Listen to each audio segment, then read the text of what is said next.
Bonjour à tous, c'est Flo du Journal du Coin et aujourd'hui pour ce podcast, j'ai le plaisir d'accueillir Gauthier. On va parler d'Avalanche, des dernières évolutions, de la tech, avec, les mises à jour, qui ont eu lieu, dernièrement et qui ont apporté pas mal de nouveautés.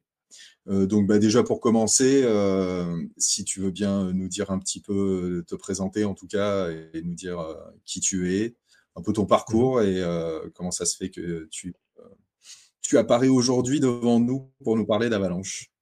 Ouais, bah, bonjour à tous, très heureux d'être là. Merci de l'invitation. J'ai suivi, Journal du Coin, surtout au début quand je suis justement pour rentrer dans le web 3, pour comprendre un peu l'écosystème. Pas mal à l'époque, je crois qu'il y avait Sam du JDC qui était là pour, faire ses podcasts hebdomadaires. Hem Et du coup, moi, background, je suis français, j'ai fait une école, d'ingénieur, je fais un cursus ingénieur. J'ai bossé, avant d'entrer dans la crypto, j'ai bossé 5 ans dans le consulting.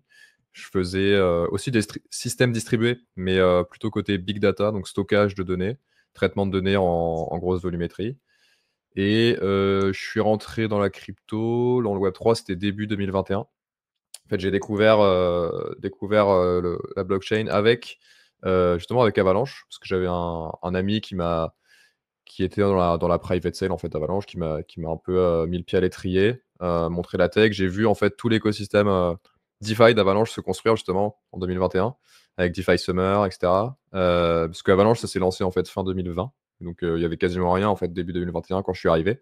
Donc j'ai vu un peu comment tout un écosystème DeFi se construit avec les premiers DEX, les premiers, lending protocoles, qui arrivent, puis après, tous les jolis Ponzi de l'époque, DeFi Summer, où je me suis un peu brûlé les doigts, mais j'ai quand même fait, un peu d'argent. Mais quand en fait, je suis arrivé plutôt pour l'aspect spéculation et j'ai vite découvert que l'aspect technique était super intéressant, vu mon background aussi, ingénieur et de par mon boulot qui était de gérer des systèmes distribués. J'ai vite vu qu'il y avait quelque chose à faire, donc j'ai commencé à faire des petits proof of concept, moi de mon côté, sur mon temps libre, de tester un peu la technologie et cetera, toujours un peu sur Avalanche et après j'ai essayé de postuler à des grants, solo au début, donc j'avais fait des petits POC que je voulais, un peu mettre en production et cetera. Ça s'est pas passé tout de suite, mais un peu plus tard, en fait, fin 2023, non, fin 2022, pardon, on a décidé j'ai convaincu, en fait, un collègue à moi, de se lancer full time dans la crypto pour justement venir nous, apporter notre expertise plutôt sur la partie infrastructure, en fait, parce que comme on avait, pas mal appris, pendant 5 ans, à gérer des gros clusters de dizaines, de centaines de machines, on avait pas mal de savoir là-dedans et on pensait que c'était, important, enfin intéressant pour nous d'apporter ça à la blockchain parce qu'il y avait dans la blockchain quand même un aspect où certains, en tout cas certaines teams, DevOps qui sont dans des grosses fondations, par exemple Avalanche, il y en a beaucoup qui sortent de l'université aux US, qui ont pas forcément, le background, nécessaire pour faire des outillages robustes, on va dire. En tout cas, à l'époque, on est rentré dans Avalanche, c'est comme ça qu'on est rentré. Aujourd'hui, ça s'est beaucoup amélioré, sur Avalanche en termes d'outillage. Mais à l'époque, c'est comme ça qu'on est rentré. Du coup, on a fait 2 produits. Moi, j'ai fait 2 produits. J'ai fait H au début, qui est un blockchain as a service, donc qui permet à n'importe quelle entreprise de facilement lancer sa blockchain où elle veut, sur n'importe quel, cloud provider, aussi même sur des serveurs, sur des, cloud, enfin des data centers internes s'ils le souhaitent et plus récemment Suzaku. Je pense qu'on aura l'occasion d'en parler plus en détail peut-être, un peu plus tard dans le podcast, Oui, bien sûr.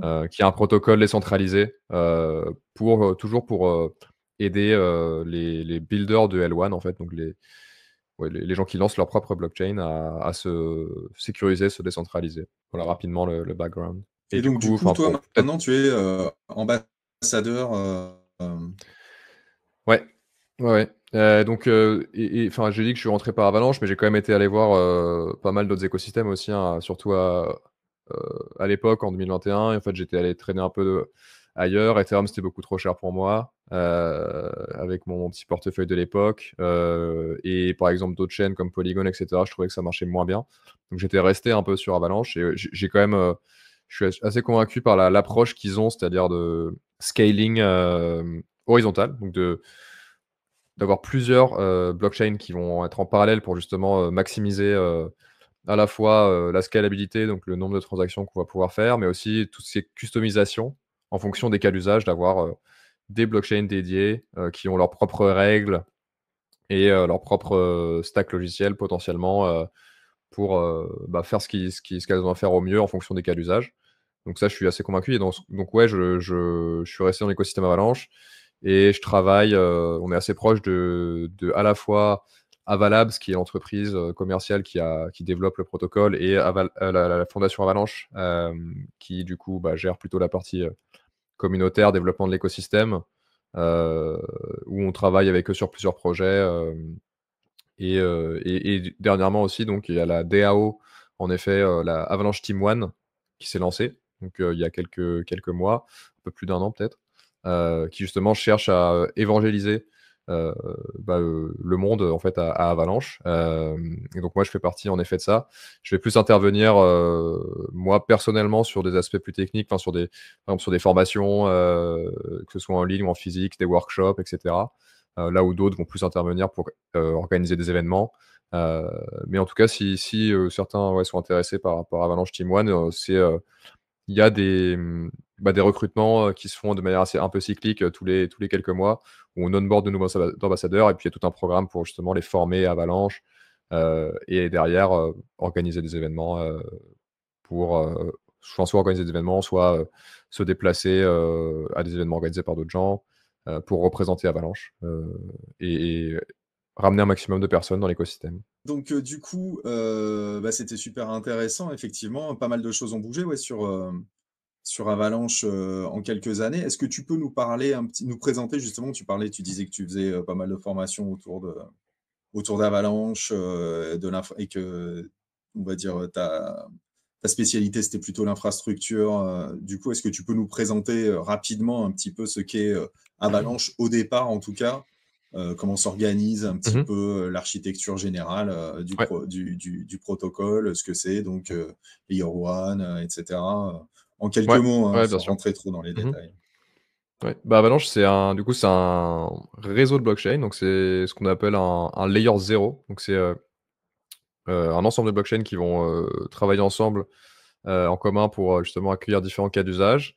Et dès le début, ça s'est lancé comme ça, parce qu'il y a quelques autres écosystèmes qui vont plus transitionner vers ce modèle après quelques années, mais Avalanche, ils avaient toujours eu cette vision qu'on allait avoir besoin de, plusieurs blockchains pour justement adresser plusieurs cas d'usage et surtout, accueillir, tous les utilisateurs et toutes les transactions qui allaient venir, avec l'adoption massive de la blockchain.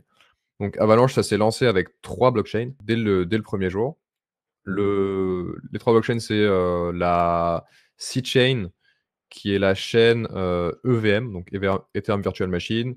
C'est là où il y a, toute la DeFi, aujourd'hui sur Avalanche, qui est, je crois que toujours le 10e plus gros écosystème DeFi, aujourd'hui. Et donc ça se comporte comme Ethereum, donc des smart contracts qui fonctionnent sur Ethereum peuvent être déployés sur, la C-chain et fonctionner de la même manière. Sur la C-chain, il y a aussi des bridges vers Bitcoin et Ethereum, par exemple, donc pour facilement, ramener sa liquidité depuis, ces gros réseaux. Il y a la P-chain qui est la plateforme chain, donc c'est sur cette P-chain que se passe tout le staking d'Avax. Donc, parce que Avax, c'est un réseau proof of stake, donc on va venir, staker des Avax pour, participer à la validation du réseau. Donc c'est sur la P-chain que ça se passe et on a la X-chain qui est, en fait, qui était plus, une chaîne un peu, proof of concept en réalité. C'est là qu'ils ont un peu prouvé, que l'un des consensus qu'ils ont créé, Avalanche Consensus, pouvait atteindre des performances, assez élevées, 4500 TPS. Mais c'est une chaîne qui est assez limitée dans ce qu'elle peut faire. Donc c'est une chaîne basée sur des DAG, techniquement, mais c'est surtout pour faire de l'échange, c'est assez proche de Bitcoin, c'est, UTXO based, mais aujourd'hui, il y a très peu d'usage sur la Chain. Donc aujourd'hui, il y a surtout la C-chain qui est utilisée, et puis la P-chain donc qui gère les validateurs. Ce qui se passe, c'est qu'on donc ça, c'était les 3 chaînes de base et en fait, n'importe qui peut aussi créer sa propre blockchain sur Avalanche et donc pour ce faire, ça va se faire sur la P-chain aussi. Donc sur la P-chain, en plus de gérer les validateurs, du réseau Avalanche, principal, donc le primary network. On peut aussi du coup créer des blockchains, sa propre blockchain et gérer justement les validateurs de cette blockchain, via l'API Chain. Donc l'API Chain vraiment c'est, un peu la colonne vertébrale où, toutes les blockchains, vont s'enregistrer et se connaître entre elles, quoi. Ce qui va derrière permettre OK. aussi l'interopérabilité. Tout à fait. Et donc en fait, c'est un petit peu, c'est sur ces deux chaînes donc principalement que la mise à jour donc avec Etna, enfin Etna c'est le nouveau mainnet je crois, et la mise à Etna, c'est jour le c'est ouais, Avalanche c'est le 9000. nom technique. Ouais, c'est ça, en fait, Etna, c'est la première, on va dire, c'est le premier upgrade, qui fait partie d'Avalanche 9000, qui est, je crois, plus un programme un peu plus large, qui en va englober plusieurs mises à jour. Mais du coup, Etna, c'est le nom technique, de la release, quoi, ouais, qui est sorti en décembre dernier. Hem et donc pour expliquer ce que Etna apporte, il faut aussi expliquer peut-être que quand on crée un validateur sur Avalanche, en tout cas le stake minimum de ce validateur, c'est 2000 AVAX, qui représente aujourd'hui 50 000 à 25 par AVAX. Et avant la mise à jour, tous les validateurs de n'importe quelle blockchain en fait sur Avalanche devaient aussi, faire partie du réseau primaire et donc staker, 2000 AVAX par validateur. Ce qui fait que c'était un coût assez, important pour les nouveaux projets qui voulaient se lancer sur Avalanche. Bah, parce que du coup, on vous doit apporter, 5 fois 50 000, 250 000 en fait, qui vont juste être stakés sur les validateurs pour juste avoir 5 validateurs initiaux pour la blockchain. Donc c'est un gros coup upfront et il y a aussi tout un aspect un peu de souveraineté et d'isolation. C'est-à-dire que ces validateurs-là, ces machines qui, font partie de cette nouvelle blockchain, elles vont aussi devoir valider le primary network. S'il y a une grosse congestion sur le primary network, ça peut impacter potentiellement, ma machine, et donc ma blockchain aussi, dédiée. Et donc après cette mise à jour, ce qui se passe, c'est qu'on a enlevé le prérequis de 2000 AVAX pour les nœuds de blockchain de L1. Donc on a aussi, appelé ces blockchains-là les L1. Avant, ça s'appelait des subnets sur Avalanche. Peut-être que certains d'entre vous sont plus familiers avec ce terme de subnets. Donc les subnets ont été rebrandés en L1, parce qu'effectivement, ils ne sont plus des subnets. Le terme subnets venant du fait que c'était ils faisaient tous partie du même réseau principal. C'était des subnets, donc des sous-parties de ce réseau principal. Là, maintenant, ça va être, des L1 qui sont vraiment indépendants. Donc il y a plus ce prérequis de, 2000 AVAX par nœud. Maintenant, ça se transforme en un abonnement, en fait, c'est un frais continu de 1,33 AVAX par validateur par mois, pardon. Donc ce qui est beaucoup moins cher, quoi. Donc c'est plus on paye pour faire partie du réseau Avalanche et donc d'avoir l'interopérabilité avec les autres chaînes d'Avalanche. Et donc en plus, on est isolé du coup au niveau technique, du réseau principal. Donc c'est moins cher aussi au niveau infrastructure, quoi. Donc je peux avoir un validateur qui est plus léger en termes de hardware, puisque je valide que cette blockchain, en particulier, quoi. Ce L1. D'accord.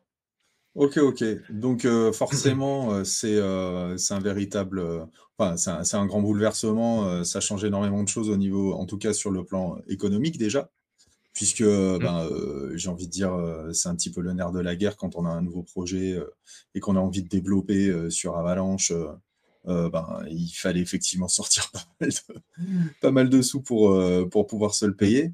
D'ailleurs, je crois qu'avec, ces mises à jour, enfin ça c'est un aspect que j'aimerais bien, aborder justement.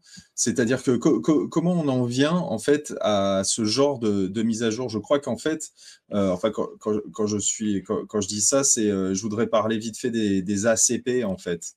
Mmh mh. Parce que en gros, je voudrais aborder ça. En fait, l'idée justement, enfin bon, évidemment le constat, tout entre guillemets, «tout le monde peut le faire», mais l'idée justement de changer, de faire ces évolutions en termes de staking et cetera, comment ça vient?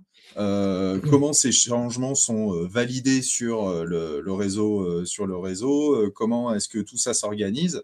Mmh mh. Quand je dis, ACP, c'est parce qu'en fait, en gros, si j'ai bien compris, en fait, ce sont des membres entre guillemets de la communauté Avalanche qui font des propositions et qui, Mmh mh. si elles sont validées, en fait, donnent, sont appliquées en fait par le réseau.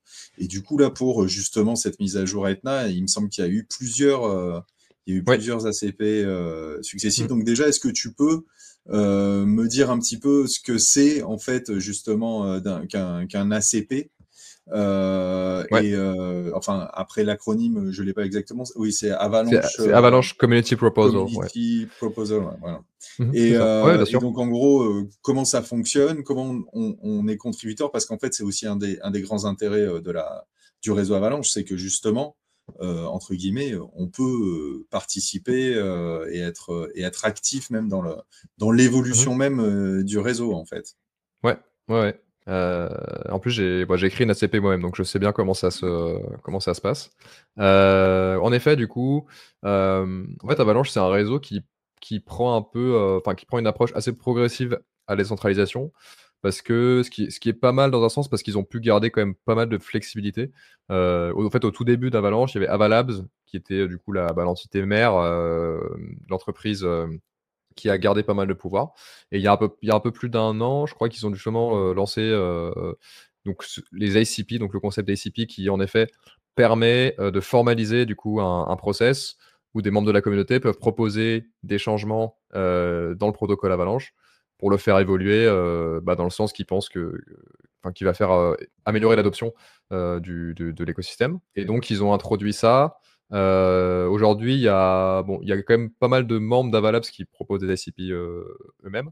Et puis il y a des équipes comme nous à Suzaku qui aussi, ramenons notre pierre à l'édifice et du coup proposons, des ICP, et ensuite en général, comment ça se passe? C'est que d'abord la première étape, c'est de lancer une discussion, tout se passe sur GitHub. Donc, il y a, un repository GitHub, qui mentionne les ICP, qui, répertorie les ICP. Donc c'est sur le GitHub de la Avalanche Foundation. Hem, donc là-dessus, on va, venir créer une discussion où on explique un peu, notre idée pour, l'écosystème, enfin pour le protocole Avalanche, les évolutions qu'on veut apporter, pourquoi est-ce qu'on pense que c'est intéressant et cetera. Donc cette première étape, d'autres membres de la communauté vont venir, donner leur avis. Là, ce qui est intéressant aussi, c'est que du coup en général, les développeurs du coup d'Avalabs sont assez, impliqués et donc ils vont venir surtout donner leur avis au niveau technique. Est-ce que c'est possible? Tu vois, risque de sécurité ça peut introduire et cetera. Une fois qu'on a bien discuté de là-dedans, on passe du coup à l'étape de rédaction, de l'ICP qui est plus un document formel avec, des sections à respecter, avec, la spécification technique de comment ça va se matérialiser et cetera. Et donc ensuite on soumet l'ICP qui est au début dans un état, proposed. Si du coup l'IC et en même temps il y a une deuxième conversation qui s'engage qui pour le coup est plus liée à ce document plus technique. On va peut-être avoir des allers-retours aussi avec d'autres membres de la communauté pour, ajuster certaines choses. Et en parallèle de ça, souvent ce qui se passe c'est que, l'équipe concernée, donc que ce soit Avalabs ou par exemple Suzaku, on va, développer aussi un proof of concept, de notre côté pour, justement mettre ça en pratique et ensuite, montrer comment ça pourrait se matérialiser. Et une fois que ça a été implémenté, ça passe souvent, en en production, dans une upgrade justement là où tu as dit que donc Etna ça inclut plusieurs ICP, donc ils ont pioché plusieurs ICP qui avaient passé toutes ces étapes de validation par la communauté et de, spécification et d'implémentation. Ils ont, été inclus dans la release, du client en fait Avalanche. Ensuite, les membres du réseau ont, quelques jours, pour, mettre à jour leurs nœuds, avec le client, heu, qui a été mis à jour, avec l'upgrade quoi. Alors après c'est un peu moins, compliqué que sur Ethereum parce que sur Avalanche, il y a un seul client logiciel, pour l'instant, qui est Avalanche Go, qui est maintenu par Avalabs. Donc c'est eux qui vont un peu, intégrer ces ICP à l'intérieur. Et après, il faut aussi peut-être noter qu'il y a en gros, il y a des ICP qui vont directement impacter le client, logiciel et puis il y a des ICP qui sont plus, comme ERC20, qui vont plus être des bonnes pratiques d'implémentation, mais qui ensuite peuvent être, reprises par plusieurs autres équipes et adaptées à leur manière de travailler, quoi. Ok, ok. Donc, du coup, en fait, c'est la compilation de ces ACP qui a donné naissance, en fait, à ce qu'on appelle Etna. Tu me disais que Avalanche 9000, Etna, c'est la même chose, en fait? Etna, c'est le nom de la release, on va dire technique, comme, sur Ethereum, on va avoir, Shanghai, Paris, Ouais. voilà quoi. Ils ont un petit nom, pour la team engineering, on va dire. Avalanche 9000, c'est plus le nom grand public et la campagne marketing qui va avec où ils vont partager sur les réseaux sociaux, quoi. Mm. Ok, ok. Et donc du coup, alors tu me disais qu'effectivement donc ça avait été cette compilation de plusieurs propositions. Donc en fait les personnes qui font ces propositions, entre guillemets, un développeur intéressé par l'écosystème et le fonctionnement d'Avalanche, il peut spontanément entre guillemets venir sur GitHub et commencer à discuter avec l'équipe. C'est aussi Ouais, ouais. simple que ça. Ok, Ouais, ok. carrément. Ouais. Bah, surtout la première, en fait, la première étape qui est juste de donner son idée et de la mettre sur le forum, c'est assez simple, entre guillemets, même si on a une idée où on n'est pas forcément super technique. On peut déjà en parler et il y a sûrement des gens qui vont venir répondre en disant bah non, c'est pas possible parce que ça marche pas comme ça techniquement ou ce genre de choses, quoi. Et le GitHub, tu as une adresse? Enfin, on cherche quoi quand on veut Ouais, accéder au GitHub? je pense que sur GitHub, si vous cherchez ACPS, vous devrez trouver, je pense. D'accord. Euh, ACP avec un ouais, S. ouais, et c'est ACPS. le premier choix. Du coup, c'est Avalanche-Foundation/ACPs. Euh, Ok. Au jeu, c'est au cas où, hein, à ouais, bon bien sûr. entendeur, si jamais quelqu'un nous écoute et a envie d'aller jeter un œil sur ce forum, Mm, c'est c'est hyper ça. intéressant. Et Et moi j'ai proposé par exemple deux ACP qui ont été intégrés, enfin implémentés, et du coup là il y en a une qui va justement passer en production bientôt, ACP99, qui du coup est un standard, un peu comme ERC20 justement dont je parlais, en fait, qui a un standard qui va venir euh, ouais, mettre une implémentation, enfin une interface qui peut être utilisable par plusieurs protocoles pour implémenter des mécanismes de staking justement sur les L1 Avalanche, et dont nous on propose une implémentation avec Suzaku, et Avalabs aussi propose une implémentation euh, avec les modules, on va dire, de staking natif pour les L1 Avalanche. Et du coup, concrètement, donc tout à l'heure, on discutait effectivement des évolutions que ça avait apporté pour ce qui concerne le staking, cette mise à jour. Est-ce que, par exemple, je sais aussi que ça a eu pas mal d'impact sur les frais en fait du réseau. Mm. Ouais, c'est ça. Euh, En fait, Est-ce que ouais, tu c'est peux ça. nous Donc ils donner ont peut-être un ordre de grandeur, parce que bon bah forcément c'est un peu le nerf de la guerre. Tiens d'ailleurs, en parlant de frais et d'argent, n'oubliez pas de faire votre déclaration crypto de vos un plus-values peu, si ouais. jamais vous avez eu la chance d'en faire. Ouais, c'est la période. Voilà. N'oubliez pas, et vos comptes à l'étranger aussi, c'est important. Ne prenez pas trop de risques avec nos amis du fisc. Bref, parenthèse fermée. Tu me disais, ouais, au niveau des frais, oui, il y a eu de grosses évolutions, en tout cas, au niveau des frais de fonctionnement Oui, c'est ça. du Alors, réseau. ouais, donc les frais, ça a plutôt touché la C-chain. Donc en gros, la chaîne, le DeFi Hub, un peu comme on l'appelle sur Avalanche, donc là où toute la DeFi et toute la TVL un peu est déposée. En effet, les frais minimum ont été divisés par 25. Donc en effet, ça fait qu'Avalanche aujourd'hui est très peu cher par rapport à d'autres blockchains. Par exemple, les L2, ça se place au même niveau. Avant, en fait, avant cette mise à jour, bah, Avalanche, ça avait un peu perdu l'aspect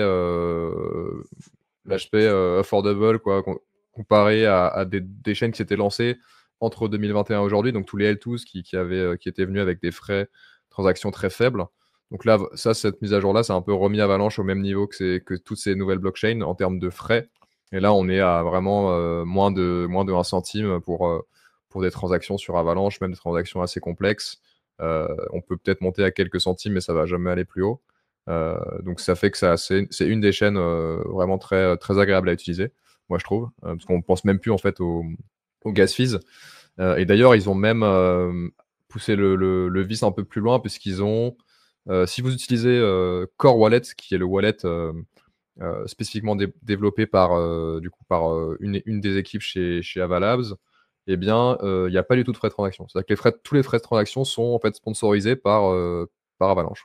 Donc, il y a même plus besoin d'avoir de l'AVAX en fait dans ce wallet. On peut juste utiliser la blockchain, utiliser des protocoles DeFi sans payer quoi que ce soit. Donc Donc ça, c'est plutôt cool. c'est un wallet natif en fait C'est sur. le wallet de l'écosystème Avalanche qui s'appelle Core, C-O-R-E, et qui, en fait, notamment, va aussi permettre d'avoir une adresse Bitcoin dans le même wallet. Comme Avalanche a ce bridge natif avec Bitcoin, et ben avec Core, c'est facile, depuis son adresse Bitcoin, de venir sur Avalanche et vice-versa. Parce qu'on a les deux intégrations dans le wallet directement, quoi. Dans le même. Ok, parfait. Et donc ça, du coup, c'est sur la C-Chain, c'est ça? C'est ça. Donc ça a été appliqué à la C-Chain, cette mise à jour-là, en effet. Et encore plus récemment, il y a une autre mise à jour qui est arrivée, qui est en fait les gas fees dynamiques. Donc sans rentrer trop dans le technique, en fait, ils ont rendu un peu plus intelligent la façon dont les frais sont calculés sur la blockchain, en fonction de si une transaction va aller plus taper dans du stockage pour lire des données ou plus taper dans du processing pour juste faire des calculs. Ça va pas se modéliser de la même manière au niveau des frais, en fait. Donc ça fait que c'est plus intelligent la façon dont les frais sont calculés. Ça, ils avaient déjà mis ça en place justement sur la P-Chain, donc qui est la plateforme chain, là où toutes les validations Avalanche et tous les L1 Avalanche sont enregistrés.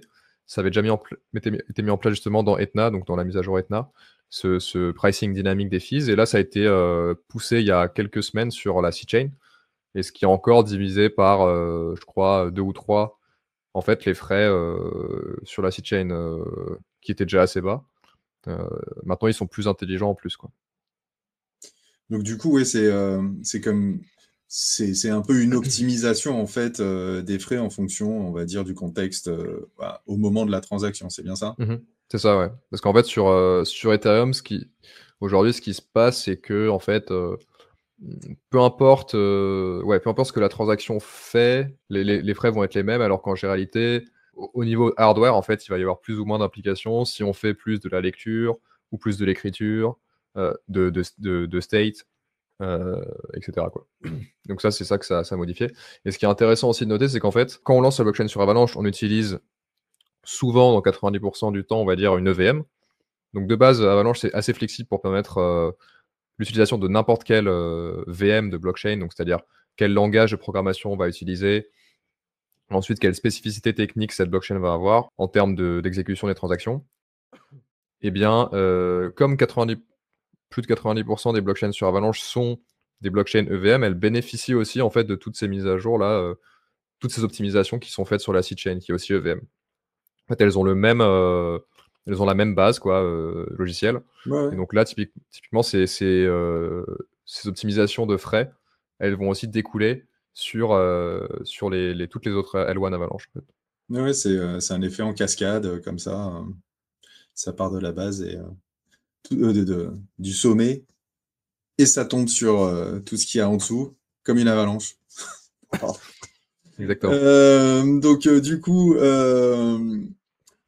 c'est ça aussi, ça fait vraiment partie, on va dire, des progrès, j'ai envie de dire, de la blockchain, parce que, bah, évidemment, c'est vraiment le nerf de la guerre, quoi. Enfin, ça fait vraiment partie des préoccupations des gens qui, potentiellement, seraient intéressés pour utiliser la technologie. Tout à l'heure, on a abordé rapidement aussi dans tes explications, tu as parlé un petit peu des Layer 1 et je pense qu'en fait, il y a une grosse aussi évolution par rapport à ça, justement, à cette capacité justement maintenant à déployer des Layer 1 qu'on peut appeler des Layer 1 souverains, je crois. Mmh. Ouais. Et donc du coup, quand on dit Layer 1 souverain, c'est quoi la différence avec ce qu'était en fait avant les subnets Mmh. Ouais, ouais. Bah, concrètement, justement, c'est qu'est-ce qui fait cette distinction en fait? mmh ouais, bah, c'est un peu ce que je disais au début, dans le sens où, à l'époque, en fait, des subnets, tous les validateurs d'un subnet devaient aussi valider la blockchain, la C-chain, donc qui est le réseau principal Avalanche, Alors que maintenant, C-chain, c'est plus le P-chain. cas en fait, c'est ça?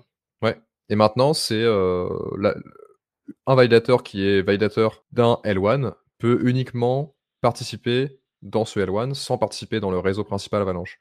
Donc ça, c'est pour ça qu'il est souverain, dans le sens, bah, où il peut être indépendant, il peut être. Enfin, notamment, en fait, il y avait des problématiques aussi pour certains acteurs institutionnel parce que, ils voulaient pas forcément faire tourner la sidechain, chez eux, dans des infrastructures qu'ils possèdent parce qu'il y a quand même, bah, c'est une blockchain publique, hein, donc il y a un peu tous les tares, qu'on peut retrouver un peu partout, des Ponzi, des scams, du blanchiment d'argent potentiellement, et cetera.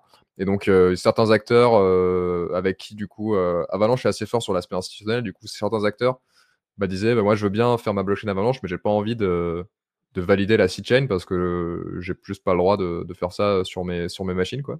Donc, maintenant aujourd'hui, elles peuvent, participer au réseau D'accord. sans valider cette blockchain principale, ouais. OK, OK.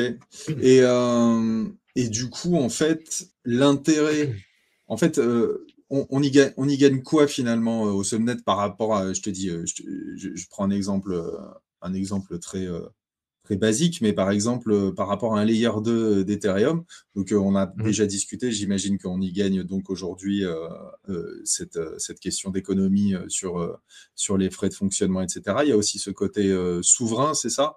Mmh. Justement de Ouais. pas être obligé de faire tourner le réseau principal, on va dire, pour dire les choses de manière un peu, triviale et donc du coup, comment ça se passe? Parce que, bon, comme maintenant ils sont souverains, ces réseaux, si jamais on monte un réseau, donc un réseau souverain. Comment ça se passe la communication, en fait, interchain? Ouais, ouais. Je Bah, pense que ça peut-être aussi, que ça fait ouais, ouais, bah, je fais du coup, ouais, je peux peut-être faire bah, du coup, comme tu l'as demandé un peu au début de ta question, mais un comparatif entre les Layer 1 Avalanche et par exemple, d'autres, écosystèmes comme Cosmos ou comme Layer 2. oui, bien Heu, sûr, ouais. C'est peut-être intéressant, ouais. commencer par les Layer 2 parce que c'est un peu différent. En fait, le Layer 2, c'est un peu on va dire que c'est un peu ouais, c'est un objet un peu différent du Layer 1. Parce que c'est vraiment vu comme une extension d'Ethereum, que ce soit au niveau technique, au niveau même philosophique, des gens qui vont, créer un peu des layer 2 qui ont cette idéologie où, Ethereum, c'est la chaîne mère, c'est la chaîne la plus décentralisée, la plus sécurisée. Je veux hériter ma sécurité d'Ethereum, ce qui forcément, ouais, a des avantages, si on est vraiment intéressé par la censorship resistance, par exemple, où Ethereum est vraiment, pour le coup, incontesté là-dedans parce que c'est le réseau le plus décentralisé avec 5 clients logiciels, avec, des millions de validateurs, et cetera. Après, justement, au niveau de la souveraineté, bah, ça va être des réseaux qui vont quand même s'appuyer sur Ethereum. On va devoir payer, du coup, enfin, une redevance. C'est aussi assez, technique, mine de rien, d'opérer, en fait, un layer 2. Il faut comprendre, tout ce qui est ZK, enfin, faut avoir quand même, des équipes techniques très, très compétentes et Pour enfin le et suivre lecteur aussi tous ZK zero knowledge donc ouais, donc pour les zero knowledge, auditeurs, pour le coup, ouais, podcast. zero knowledge proof, donc c'est, bah, cette façon de qu'ont les L2 justement de, venir, un peu faire des snapshots, on va dire, sur Ethereum de temps en temps pour, s'assurer qu'ils vont hériter de la sécurité d'Ethereum. En fait, tout ça, c'est assez compliqué, à maîtriser et donc ça demande quand même, ouais, beaucoup, beaucoup de connaissances techniques. Après, aujourd'hui, il y a au niveau du coût, en tout cas avec un L2, ça va être similaire. Il y a à peu près le marché, c'est à peu près aligné sur, 3 000 par mois pour avoir sa blockchain, en fait. Donc, que ce soit un L2, que ce soit un L1 sur Avalanche, il y a une offre qui s'appelle AvaCloud qui va permettre, avec, quelques clics, de créer sa blockchain sur Avalanche et ça va coûter, 3 000 € par mois si je compte pas les 3 000 $ par mois si je compte pas les réductions, qui peuvent s'appliquer, les premières années, par exemple. Mais c'est le même prix, en fait, pour des L2 sur Ethereum. Donc au niveau du coût, c'est similaire avec ce qu'ils appellent les roll-up as a service, sur Ethereum. Et après, par contre, là, on peut en fait, là où c'est plus facile de comparer, c'est, de comparer sur des réseaux, comme Cosmos ou Polkadot qui, pour le coup, sont des layer 0, donc sont des réseaux de blockchain qui interagissent entre elles. Et l'avantage d'avoir sa blockchain, déjà par rapport à un layer 2, c'est aussi que si on veut vraiment avoir, bah, décentraliser vraiment son réseau, donc avoir plusieurs acteurs qui participent, qui ont un pouvoir de décision dans le consensus, avec un L2, c'est pas encore, enfin, il y a aucun des L2 qui aujourd'hui peut le faire. Il y a certains cas d'usage tout simplement qui nécessitent d'avoir un réseau décentralisé, aujourd'hui, donc si on parle pas que de la DeFi, on parle aussi d'autres choses, du machine learning, de decentralized, infrastructure, pour, je sais pas, du networking et cetera. Donc ça, c'est possible avec des Layer 1 et donc par rapport à Polkadot et Cosmos, l'avantage de faire une blockchain, Layer 1 sur Avalanche, par rapport à Cosmos, par exemple, c'est que d'une part, Avalanche, il y a déjà la sidechain qui existe et qui est établie comme un des plus gros, une des plus grosses blockchains aujourd'hui en termes de TVL, qui est déjà connectée en fait à tous les centralized exchange, à Tu tous sais, les autres tu sais, écosystèmes par des bridges. tu sais combien en TVL il y a sur la sidechain en ce moment? Je crois que c'est autour de 1,5 milliard, quelque chose comme ça. OK et j'en profite aussi comme je t'ai interrompu, pour te demander aussi en termes de validateurs, tu as une idée au niveau, du nombre de Ouais, validateurs sur Avalanche? ça tourne autour de 1 500. OK, Ouais. OK. Déjà 1 500 quoi. Mmh. Ouais, ouais, 1 500 sur OK, le OK réseau principal, ça a toujours été, ouais, un réseau assez décentralisé ouais, comparé à certaines blockchains comme, BNB où il y en a, 50. et OK, bah, excuse-moi Et du alors, coup ouais, non, mais du c'est coup, ouais, juste que je t'ai interrompu.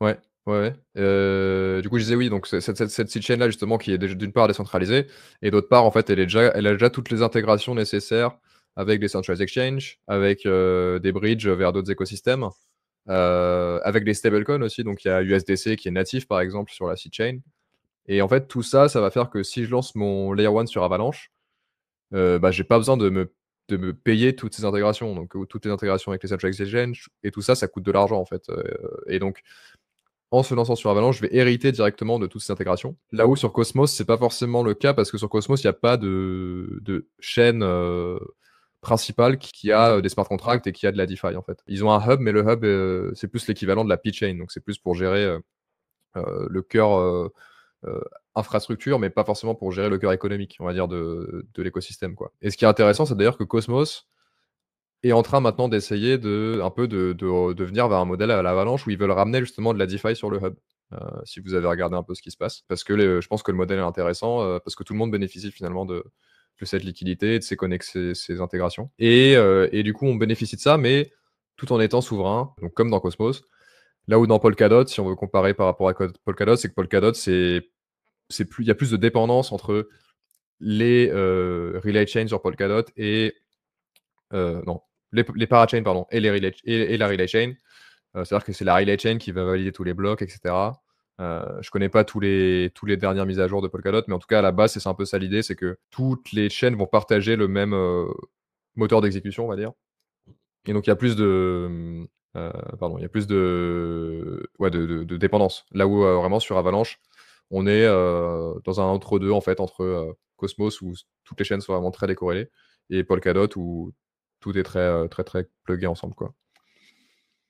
OK, OK et du coup, ouais, ma question au départ, c'était justement cette communication, Mmh mh. Ouais. interchain, que je crois quand même qu'il y a eu, enfin, c'est un nouveau format dans les requêtes, enfin la mise à jour a mis en œuvre un nouveau format dans les requêtes, c'est ça? Dans les requêtes de signature, donc Ouais, je crois. J'avoue que je connais pas spécifiquement ce détail qui, je quand crois, j'ai est assez cherché, technique. c'est l'ACP77, je crois. Mmh C'est mh. pour ça, en fait, j'ai Ouais. juste regardé un petit peu les Mmh mh. Ouais, différents, ouais, mais par proposals qui contre avaient été faits et donc ouais. Mmh il y mh. avait ça, mais bon après, c'est pas c'est peut-être Ah ouais, la un 77 peu politique, quoi. c'était sur la 77, c'est surtout sur les, justement les L1. Après par contre, ce que je peux expliquer, c'est comment ça fonctionne, au niveau de l'interopérabilité sur Avalanche, qui est aussi un modèle un peu différent d'autres chaînes. Typiquement, bah, pour prendre l'exemple de Cosmos, en fait sur Cosmos, on va mettre en place des connexions, one to one. Donc c'est-à-dire que si moi je veux me connecter avec 5 blockchains différentes, je vais devoir établir 5 canals de discussion différents avec ces 5 blockchains, et que ces 5 blockchains soient d'accord pour interagir avec moi, donc mettre en place quelque chose qui est assez coûteux à la base. En fait, il y a un coût de mise en place qui est assez coûteux, pour se connecter à d'autres blockchains sur Cosmos, par exemple. Sur Avalanche, ça marche, un peu différemment parce que c'est un peu en mode, plutôt broadcast. C'est-à-dire que depuis n'importe quelle chaîne, en fait, je peux émettre un message et n'importe quelle autre chaîne est capable de le vérifier et d'attester que cette chaîne a bien émis ce message. Et ça vient du fait, qu'on a justement la P-chain, qui est cette colonne vertébrale, au niveau de l'architecture. Et en fait, la P-chain a la connaissance de tous les validateurs. Donc c'est un registre, en fait, où tous les validateurs de tous les Layer 1 Avalanche sont enregistrés. Et grâce à ça, on peut vérifier qu'un message a bien été signé par, un nombre suffisant des validateurs d'un L1 parce qu'ils sont enregistrés sur la pitchain. Et donc, ce qui fait c'est un peu moins coûteux de mettre en place des connexions entre différents L1 sur Avalanche. Après, il y a d'autres, enfin forcément, il y a un peu des inconvénients qui sont liés à ça, mais en tout cas, en termes de scalabilité, c'est très intéressant et c'est au niveau des coûts aussi. Et du coup, tu saurais dire combien il y a aujourd'hui de... C'est un succès en fait, ce nouveau format, les L1, il y en a combien? Est-ce que Ouais. tu as une idée Bah, un petit peu de ça? oui. Bah, alors des L1 sur Avalanche, aujourd'hui, qui sont live, je crois qu'il y en a une cinquantaine qui tournent, sur le mainnet. Après, bien sûr, on va avoir des L1 qui sont de plus ou moins, grosse envergure, quoi. On va dire que dans les L1, que je pourrais citer et décrire, on va plutôt en trouver une quinzaine. Et ensuite, on va aussi avoir des cas d'usage, en fait, qui sont pas forcément publics, des projets qui sont pas forcément publics et qui vont pas C'est un peu ce forcément que j'allais te communiquer. demander ensuite, ouais, Mmh. si tu as une idée des cas d'usage principaux en fait de ces L1. Mmh. Ouais, donc sur Avalanche, on a pas mal de gaming. Donc là, récemment, ils sont lancés en mainnet il y a pas très longtemps. C'est un jeu qui s'appelle Off the Grid, heu, qui est un jeu triple A, un peu de battle royale, qui utilise une blockchain en back-end pour tout ce qui est, trading de cosmétiques et d'items in-game. Ou par exemple, si moi je fais une partie, je vais pouvoir revendre, le skin que j'ai looté, in-game pour contre des tokens, du Les coup du vrai objets, les argent, armes, enfin les armures, ouais, les trucs. c'est ça. Donc eux, ils utilisent une blockchain sur Avalanche, sur le mainnet par exemple. Ensuite, un autre exemple de blockchain, sur Avalanche qu'on peut trouver, c'est Dexalot, qui est un club, donc c'est Central Limit Order Book, qui est en fait une blockchain qui va reproduire un peu les order books, qu'on peut retrouver sur des centralized exchange, où les gens peuvent placer des ordres et on voit tous les ordres, sur une paire en particulier. Et eux, ils se retrouvent souvent en fait dans le top des DEX en termes de volume. Et d'ailleurs, vous avez peut-être déjà utilisé Dexalot sans le savoir, parce qu'ils sont intégrés à la plupart des agrégateurs aujourd'hui et présents sur plusieurs chaînes. Ils sont présents sur Arbitrum, sur Base et sur Avalanche Sidechain, bien sûr. Et donc, quand il y a un swap qui s'effectue, ça se trouve, ça va aller sur la blockchain d'Exalot pour avoir le meilleur prix et vous revenir derrière sans que vous le voyez. Et donc ça, c'est le gaming, DeFi. DeFi. Et après, il y a d'autres cas d'usage un peu plus d'épines aussi. Ou même plus axé autour d'un produit en fait. Typiquement, on a une chaîne qui s'appelle Cuboid et qui eux font de la monétisation de communautés. Enfin, ils permettent à des marques enfin plutôt à des utilisateurs d'échanger leurs points de fidélité entre différentes marques. Donc ils font une marketplace, par exemple. Moi j'ai des points chez Nike. Mhm. Mais je suis pas intéressé de l'utiliser. Par contre, je veux aller avoir une réduction sur mon Big Mac chez McDo. Et du coup, je vais pouvoir trader mes points Nike contre des points McDo. Et je vais avoir ma réduction. Et donc, ils font ça on-chain avec un decentralized exchange en fait entre des points de plein de marques différentes. Euh, Ok, ok. Ils ont leur propre blockchain sur Avalanche pour le coup. D'accord. Et du coup, donc, bon, bah, ça, c'est toutes ces évolutions, elles ont été implémentées, tu disais, en décembre, je crois, 2024. Et ensuite, est-ce que, en fait, sur 2025, vous avez quand même prévu, enfin, je crois qu'il est prévu de mettre en place pas mal d'initiatives pour attirer des devs, pour attirer, Mhm. on va dire, voilà, un certain nombre de Ouais. personnes pour venir travailler avec vous sur le réseau Avalanche. Mhm. Donc, du coup, alors, j'ai noté deux programmes, il y a Retro 9000 et Bounty 9000. Ouais. Est-ce que tu peux nous en dire plus sur ces deux programmes? Mhm. Ouais, bien sûr. Donc, dans Avalanche 9000, en effet, qui est donc cette grosse mise à jour, s'inscrit, il y a deux programmes d'incentive. Bounty 9000, ça va plus être des programmes un peu ponctuels, justement pour attirer les devs un peu en mode hackathon. Donc, sur une semaine, ils vont demander à des développeurs d'utiliser une spécificité de la blockchain Avalanche, une des briques technologiques, par exemple, pour construire quelque chose. Récemment, par exemple, Avalanche a sorti un module qui s'appelle Encrypted ERC20, et donc qui permet sur n'importe quel L1 Avalanche de lancer des tokens ERC20, mais où en fait toutes les balances et tous les transferts les montants sont masqués. Donc, c'est-à-dire qu'on peut voir qu'il y a des transferts entre adresses, on peut voir combien les gens possèdent sur leur balance. Et donc ça, typiquement, ça a fait l'objet d'un Bounty 9000. Donc, j'implémente quelque chose avec cette technologie-là, je suis éligible à avoir un prix.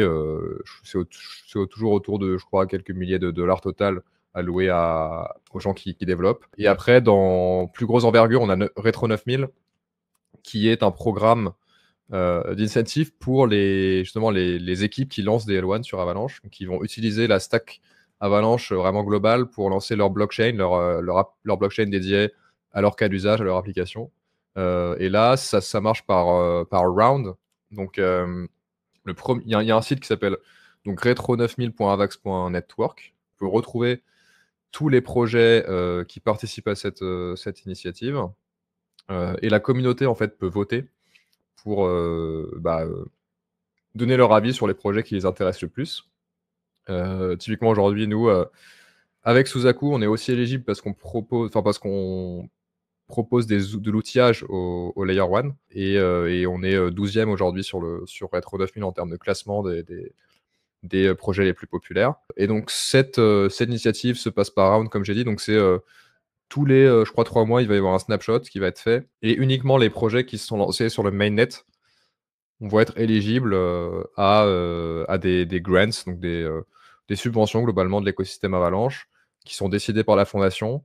Et le programme au total, c'est 40 millions de dollars, donc répartis sur plusieurs projets, bien sûr. On n'a pas encore eu le résultat du premier round. On va voir ce que ça va donner en termes de répartition et de montant. Mais voilà, ça, c'est le programme qui est un peu plus long terme, en tout cas, parce qu'il s'étale là déjà sur plusieurs mois. Ça fait déjà plusieurs mois qu'il tourne.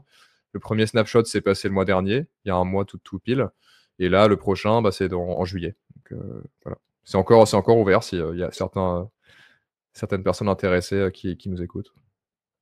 Et du coup, si les gens sont intéressés, par exemple, justement pour venir développer sur Avalanche, en fait, assez brièvement, mais en gros, il faut maîtriser quel langage, quels sont les profils que la fondation Avalanche recherche.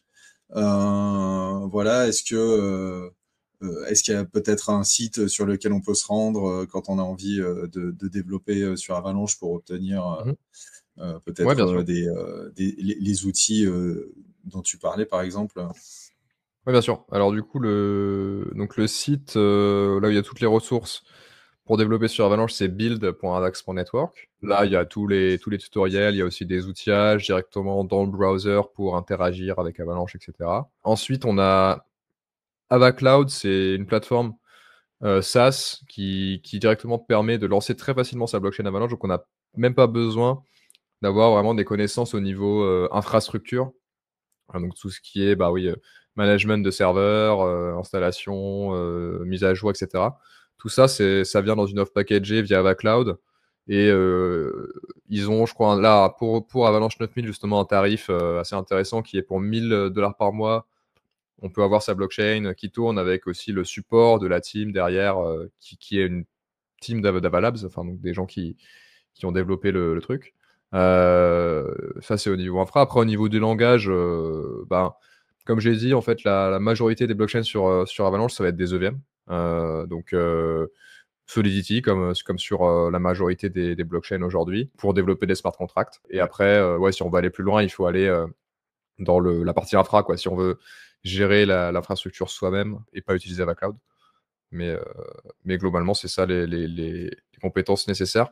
Après, pour la fondation Avalanche, je sais que dernièrement, l'équipe s'est assez pas mal renforcée, parce que justement, ils cherchent à vraiment décentraliser l'écosystème, à donner plus de poids à la fondation versus Avalabs, qui est plus l'entité commerciale, enfin, qui a initié le projet. Mais la fondation, aujourd'hui, se dote de plus en plus de personnes à l'intérieur. Je ne saurais pas dire exactement là comment les contacts, sur quelle plateforme les contacter. Par contre, si quelqu'un est intéressé, peut-être qu'il peut me DM directement sur Twitter et pourrais forwarder aux personnes compétentes à la fondation, parce que je suis assez bien connecté chez eux, si besoin. D'accord, d'accord. Donc, sur Twitter, ton contact, on te trouve Oui. avec Suzaku, Gauthier, c'est ça? Ouais, c'est ça. Bah, mon Twitter, c'est Nutymon, NUTYM2ON. Voilà. Et puis sinon, oui, vous pouvez chercher Suzaku Network. C'est Suzaku, notre projet, quoi. Et du coup, est-ce que tu veux nous toucher 2 mots, justement pour conclure un petit peu, cet entretien, toucher 2 mots de ce qu'est Suzaku, de ce projet donc qui pour le coup est Mmh. vraiment, ton ton bébé à toi? Ouais, ouais, avec plaisir. Donc, comme je dis, moi, ça fait un moment que je milite dans l'écosystème Avalanche, donc on a pu un peu identifier les pain points et les points où ce serait intéressant de construire quelque chose sur Avalanche. Et nous, ce qu'on fait, c'est qu'on aide les projets qui lancent leur L1 dans l'étape après leur lancement, qui est comment décentraliser ces réseaux, qui est un sujet assez complexe qui encapsule beaucoup de choses. D'une part, bah, au niveau infrastructure, pour bien orchestrer et coordonner tous les acteurs qui sont impliqués dans une blockchain, mais aussi sur l'aspect sécurité. Donc, comment est-ce que je vais pouvoir mettre en place un réseau proof of stake, du staking de mon token. Et aussi, nous, ce qu'on propose également, c'est de ramener des concepts qui ont été créés sur Ethereum, comme le restaking. Donc, comment je vais pouvoir réutiliser de la sécurité en fait qui est déjà présente sur un écosystème, par exemple sur Avalanche, sous forme d'AVAX staké, pour sécuriser les L1 sur Avalanche. Donc augmenter en fait le niveau de sécurité de ces réseaux. Et puis tout ça, ce qu'on fait, c'est qu'on les accompagne en fait vraiment dans le voyage de décentralisation, qui peut prendre des durées très différentes en fonction des projets. Parce que en fait, pour se décentraliser, il faut avoir une certaine traction. Pour pouvoir attirer des gens, il faut pouvoir les rémunérer aussi, parce que la blockchain, c'est quand même un milieu qui fonctionne avec des incentives économiques. Donc, il faut que notre produit génère quelque chose, et par exemple, qu'on ait lancé un token et que ce token ait une demande pour pouvoir maintenir sur le long terme ce réseau décentralisé, quoi. Et donc tout ça, nous, c'est ce qu'on fait avec Suzaku, en connectant ces Layer 1 avec, d'une part, les operators qui vont faire tourner l'infrastructure. Donc en fait, leur enlever une partie de la complexité à ce niveau-là, puisque nous, on est déjà connecté avec tous ces opérateurs-là. Et d'autre part, c'est les stakers. Comment est-ce que ils vont pouvoir justement permettre à des gens de sécuriser leur réseau via du staking ou via du restaking, ou les deux, et mettre en place du coup ces équations économiques assez complexes, quoi. Et en termes d'actualité, alors j'ai compris que vous étiez sur, le rétro 9 sur, l'initiative, enfin le rétro 9000 donc d'Avalanche, et du coup en termes d'actualité, je sais pas, en termes de roadmap, le Ouais, projet nous on Suzaku, a ouais, vous en donc êtes nous où en fait? on a lancé une DApp fin l'année dernière, en octobre. Donc là aujourd'hui, les gens peuvent toujours venir restake sur Suzaku pour gagner des points. C'est la campagne de points qui donnera accès à sûrement à quelque chose de cool dans un futur proche. Et nous, on est en phase d'audit là du protocole, avec un objectif de se lancer fin Q3 normalement. Donc on est en discussion avec beaucoup de Layer 1, et on va en sélectionner quelques-uns pour se lancer avec eux, et commencer la décentralisation de leur Layer 1 via Suzaku. Ça arrivera avant la fin de l'année. Et là, on aura petit alpha pour ce podcast, mais on va avoir une campagne de boost un peu avant, qui va précéder aussi le lancement d'un token qui dans les prochains mois. Et donc on aura ouais, des petites interactions sympathiques avec d'autres communautés, et puis avec ouais, des campagnes de référals pour pouvoir amener ses amis, et farmer tous ensemble les points sous. Dans la joie, et la bonne humeur? Ouais. C'est une annonce, c'est ça? Vous l'aviez pas encore annoncé? Je l'avais pas dit, non, pas publiquement. Après, ouais, je te donne pas de date, mais Eh bien, ceux ouais. qui écouteront ce podcast jusqu'au bout, auront cette, info, qui pourrait s'avérer fort utile. Et moi, je te remercie en tout cas d'avoir participé à cette discussion. J'ai trouvé ça, vraiment, on va dire, complet, et j'ai appris beaucoup de choses. J'espère que les gens de la communauté, aussi. Et puis, écoute, je te remercie et puis, ben, je te dis, potentiellement à bientôt. Hésite pas à nous recontacter, si jamais on peut discuter, à nouveau. Ça sera avec plaisir. Peut-être quand tu auras de l'actualité, justement, par rapport à cette dernière annonce que tu viens de nous faire, Mmh. pour Suzaku. Est-ce que tu as quelque chose, à nous dire pour conclure? Non, pas vraiment. Bah si, déjà très heureux, merci de m'avoir invité, c'était un plaisir de partager, ma connaissance d'Avalanche avec vous. Et puis, j'espère que ouais, ça aura donné envie à quelques personnes de venir tester un peu l'écosystème s'ils ne le connaissent pas déjà, ou revenir sur l'écosystème si tu étais déjà là, à l'âge d'or en 2021. Parce qu'il y a des choses assez cool qui vont arriver, je pense, avec tous ces L1. Et oui, bah, sinon si vous voulez le suivre, c'est sur, Twitter, Suzaku Network, tout attaché et le site, du coup, suzaku.network, sur lequel vous aurez trouvé les liens aussi, vers la DApp et puis vers la documentation, ouais. On sera aussi au OK. Avalanche Summit, là, de la semaine prochaine. Je sais pas quand est-ce que sortira sa vidéo, mais un peu short peut-être, mais on sera au Avalanche Summit si, certains auditeurs y sont également, heureux de se connecter là-bas. Avalanche Summit qui se déroule où ça? Qui se déroule à Londres, À pardon, à Londres. Londres, du 20 au, 22, mai. Très bien. Bah, écoute, pour, nos auditeurs, londoniens, éventuellement, ou alors si vraiment il y en a des très motivés pour faire, le déplacement, C'est pas pourquoi loin. pas? Et puis, ben, voilà, je te remercie, c'était, très sympa et on se dit à bientôt. À bientôt. À bientôt. Merci.